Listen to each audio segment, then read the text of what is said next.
Hello दोस्तों, कैसे हैं आप सब। आज की हमारी कहानी है अटूट रिश्ता। अगर अच्छी लगे तो चैनल को लाइक, शेयर और सब्सक्राइब करना ना भूलें। यह आवश्यक नहीं कि अटूट रिश्ता सिर्फ पति पत्नी का या माँ बच्चे का ही हो। भतीजा भतीजी और बुआ का रिश्ता भी अटूट होता है। बच्चे और बुआ एक दूसरे से बहुत स्नेह करते हैं और एक दूसरे पर जान छिड़कते हैं। ऐसा ही प्यार था रिंकी और उसके भतीजे अमन और भतीजी अंशु में। रिंकी का भाई कमल सीए बन चुका था और रिंकी 11वीं कक्षा में थी।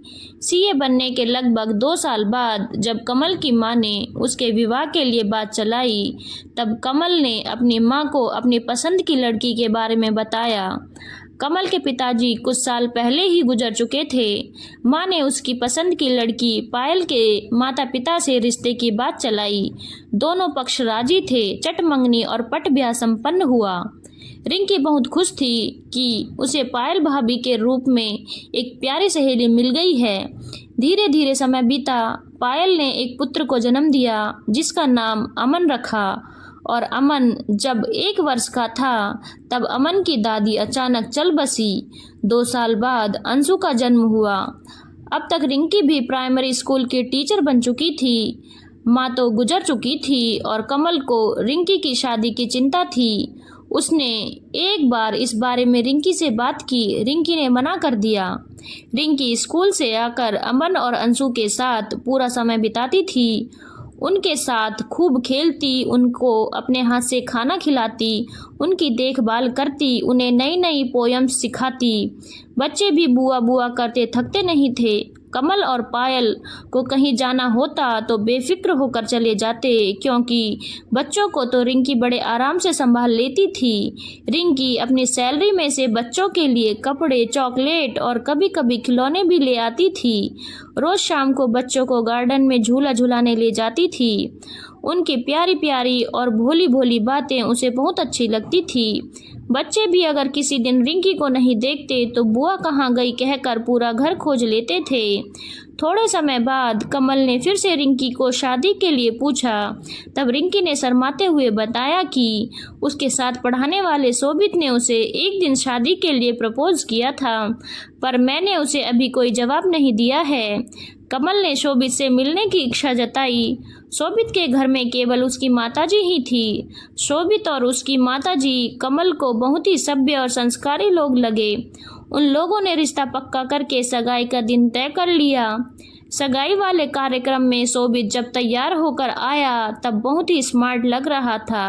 तब कमल के बेटे अमन ने पायल से पूछा, मम्मा यह अच्छे वाले अंकल कौन हैं?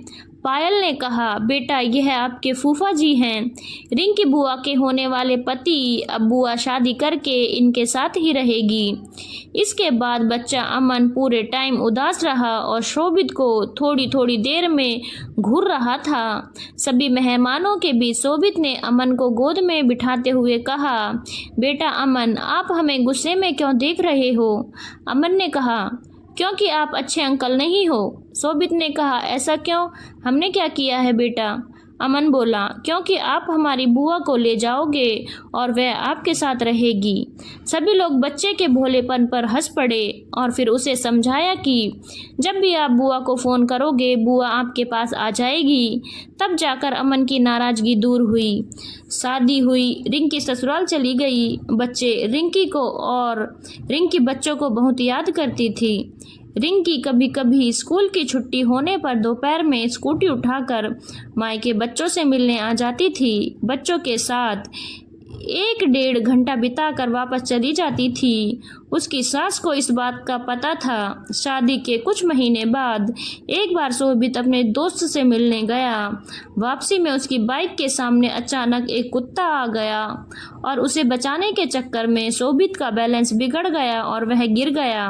हेलमेट उतरकर दूर जा गिरा। इस कारण उसे सिर में बहुत गहरी चोट आई और एक हाथ की हड्डी भी टूट गई। लोगों ने उसे उठाकर अस्पताल पहुंचाया। और उसके मोबाइल से किसी ने रिंकी को खबर दी। रिंकी भागी भागी अस्पताल पहुंची और अपने भाई कमल को भी फ़ोन कर दिया। बहुत खून बह जाने के कारण शोभित को खून की ज़रूरत थी। कमल ने तुरंत अस्पताल में पैसे जमा किए और खून का इंतजाम करवाया। सब कुछ करने के बाद भी शोभित को बचाया ना जा सका। सबसे बड़ी बात यह थी कि उस समय रिंकी 4 महीने की गर्भवती थी। शोभित की माताजी का रो रो कर बुरा हाल था। रिंकी भी बुरी तरह टूट चुकी थी। इस दुर्घटना के बाद रिंकी की सास बीमार रहने लगी थी और बार बार एक ही बात कहती थी कि मैंने अपनी ज़िंदगी में कभी किसी का दिल नहीं दुखाया, फिर भगवान ने मुझे इतना बड़ा दुख क्यों दिया। इससे अच्छा तो होता कि शोभित की बजाय मुझे अपने पास बुला लेता। मेरा बच्चा तो अपनी संतान का मुख भी नहीं देख पाया। अब रिंकी उनको छोड़कर मायके नहीं जाती थी। बच्चों की याद आने पर उन्हें फ़ोन कर लेती थी। फिर आया एक ऐसा समय जिसमें रिंकी ने शोभित को बहुत मिस किया, जब उसने एक प्यारी सी गुड़िया आशी को जन्म दिया। कमल और पायल ने उस समय रिंकी का भरपूर साथ दिया। फिर एक ऐसा समय आया जिसने दुनिया के लोगों को उनके ही घरों में कैद कर दिया। पायल को भी सांस लेने में दिक्कत हो रही थी। उसे कोरोना हो गया था। कमल उसके कारण अस्पताल के चक्कर काट रहा था। बच्चों की देखभाल के लिए उसने रिंकी को बुलाया, लेकिन रिंकी ने कहा, भैया मैं तो नहीं आ सकती क्योंकि माताजी को भी देखना है। आप बच्चों को मेरे पास छोड़ जाओ। कमल को यह बात बिल्कुल सही लगी और उसने बच्चों को रिंकी के पास छोड़ दिया और निश्चित होकर पायल की देखभाल करने लगा। पर होनी को कौन टाल सकता है। अतः पायल को उस महामारी ने निगल लिया और कमल को भी अपनी चपेट में ले लिया। कमल ने भी दुनिया को अलविदा कह दिया। रिंकी पर तो दुखों का पहाड़ टूट पड़ा। उसकी समझ में नहीं आ रहा था कि क्या करूं क्या नहीं। छोटे छोटे 2 बच्चे और अपनी भी एक बेटी, सबकी जिम्मेदारी रिंकी ने उठा ली। बच्चों की चहल पहल के कारण रिंकी की सास कुछ वर्षों तक और जी सकी और फिर एक दिन वह भी चली गई। कुछ साल बीत गए। बच्चे अब बड़े हो गए थे। रिंकी ने अमन और अंशु की देखभाल पूरे जी जान से एक माँ की तरह की थी। बच्चे भी समझदार थे, सब समझते थे। रिंकी ने मायके वाला घर किराए पर देकर थोड़ा पैसा बच्चों की पढ़ाई पर खर्च किया था और कुछ जोड़ा भी ताकि बच्चों के भविष्य में उनके काम आ सके। इधर रिंकी को भी कुछ समय से चक्कर महसूस हो रहे थे और ब्रेस्ट में कुछ दर्द भी महसूस हो रहा था, लेकिन उसने इस बात पर ज़्यादा गौर नहीं किया। एक दिन बच्चों की छुट्टी वाले दिन रिंकी काम करते करते अचानक चक्कर खाकर गिर गई। आशी तो डर के मारे रोने लगी। अंशु ने कॉल करके डॉक्टर को बुलाया और डॉक्टर ने कहा, कुछ ज़रूरी परीक्षण करवाने को कहा। होश में आने पर रिंकी के मना करने के बावजूद अमन और अंशु नहीं माने और उसे ज़बरदस्ती अगले दिन सारे परीक्षण करवाने के लिए ले गए। डॉक्टर को जिस बात का डर था वह सच साबित हुआ कि रिंकी को ब्रेस्ट कैंसर है। आशी तो यह सुनकर हिम्मत हार बैठी। अमन और अंशु ने उसे बहुत हौसला दिया और तुरंत रिंकी का इलाज शुरू करवा दिया। मैमोग्राफी से लेकर कीमोथेरेपी तक उन लोगों ने बहुत भाग दौड़ की।